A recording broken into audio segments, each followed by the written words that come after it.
হাসিনা গেছে যেই পথে হাসিব যাবে সেই পথে, এমনই স্লোগান নিয়ে কিন্তু এই বৈরী আবহাওয়ায় বৃষ্টিতে ভিজে ইশরাক সমর্থকেরা তারা রাজধানীর নগর ভবনে তাদের যে আন্দোলন সেই আন্দোলন কিন্তু চলমান রেখেছেন। আমরা দেখতে পাচ্ছি ঠিক কিছুক্ষণ পরপরই তারা স্লোগানে মুখরিত করছেন এবং প্রতিবাদীমূলক বক্তব্য দিচ্ছেন।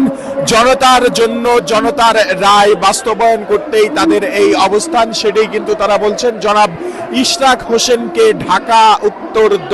ঢাকা দক্ষিণ সিটি কর্পোরেশনের মেয়র নির্বাচিত করেই তারা ঘরে ফিরবেন এবং তাদের এই কর্মবিরতি থেকে তারা কর্মবিরতির অবসান ঘটাবেন, সেটাই কিন্তু তারা জানাচ্ছেন। দর্শক, এই মুহূর্তে কিন্তু আপনাদেরকে দেখানোর চেষ্টা করছি নগর ভবনে অবস্থান করছেন নগর ভবনে কর্মরত কর্মচারীগণ। তাদের স্লোগান আমরা একটু শোনানোর চেষ্টা করব।